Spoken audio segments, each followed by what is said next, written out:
It's just cracking me up, right? So, Donald Trump's donors are a company that is profiting in the billions off of illegal immigration. Yet, his supporters believed that he was going to stop illegal immigration. Mr. Billionaire Donald Trump was going to sacrifice an opportunity for his billionaire friends to make billions of dollars. Sorry, I got an email. Yeah, okay.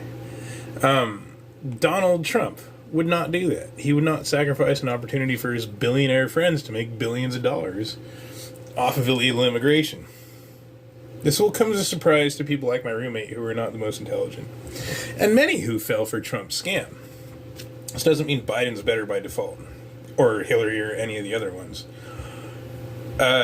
What he says in the media and what he says to his crowds are different than what he does in action. His actions don't match his words, like any other politician or businessman. They lie. Now, what's really cracking me up isn't that Trump supporters are so stupid, which I fell for it too. Not, to be fair. But Trump supporters are so stupid that they believe Donald Trump would stop immigration when the GEO group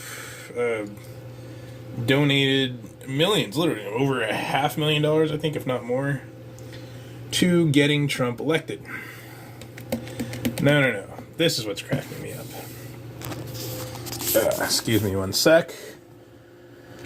When I Google who owns the GEO group, BlackRock and Vanguard are the primary shareholders. So when QAnon thinks that Trump will stop them, yeah. And guess who wrote the book that is saying that, we need to legalize marijuana and depopulate the prisons. The black people are victims. This guy is Soybert Bohm. He's one of the two authors. He's all about the vaccines, Black Lives Matter, and legalizing marijuana. This is the guy from the University of Vienna who's making policy for the United States. Now look at the similarity between these depictions of a soy jack, right? A feminized beta male, a effeminate male because of the soy. Oh, they have a female version now. Cool. Things I did not know. That's pretty good, actually. Anyway, this is the guy that... This is the guy that's social psychology, economic psychology. Yeah, so this is what I mean. Whoa, sorry.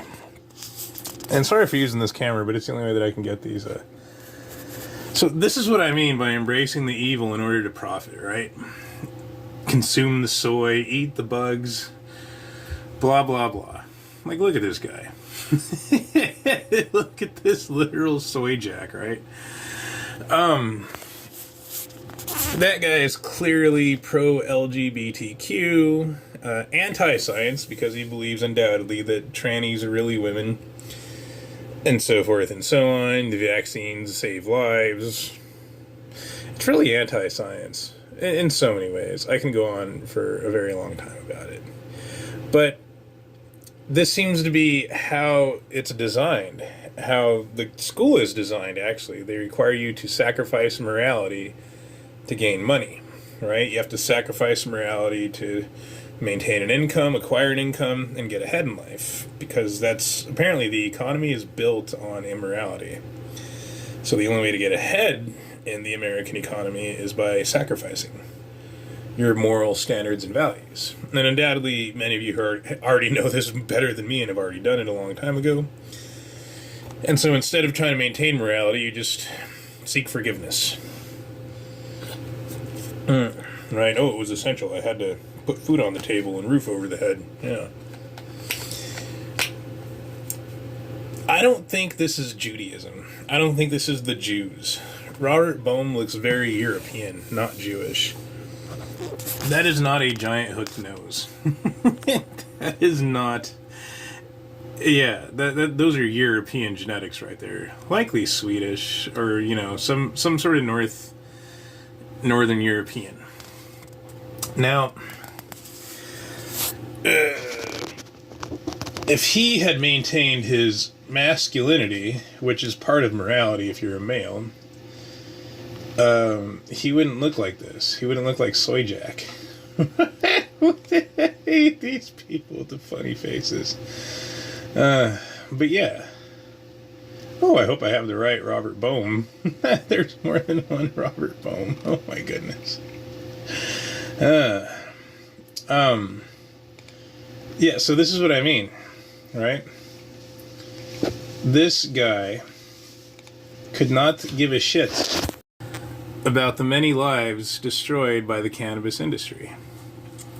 He could not give a shit about the suicides, the homicides, the vehicular fatalities, any more than he could give a shit about all the lives destroyed by criminal justice reform. Specifically, reducing punishment of black criminals in the name of social justice, releasing them early, which is causing an increase in homicides and thefts and assaults, etc. Because he's pushing, reduction of prison population, which means just releasing dangerous people onto the street. Now, this is an old communist tactic. They used to release dangerous criminals on purpose to, sort of create chaos and gain control of the citizens who are against communism. It was deliberate. It's strategic. And New Mexico did this as well, of course. There was all this criminal justice reform, and there was a lot of murders and suicides. Like, a sex offender was released, and he raped a woman and was back in prison within a couple days, or less. This guy doesn't care. He doesn't care about the destruction his ideology and his policy, reform causes. He has to sort of toe the line like this in order to maintain income and wealth. So he is acquiring wealth at the expense of others.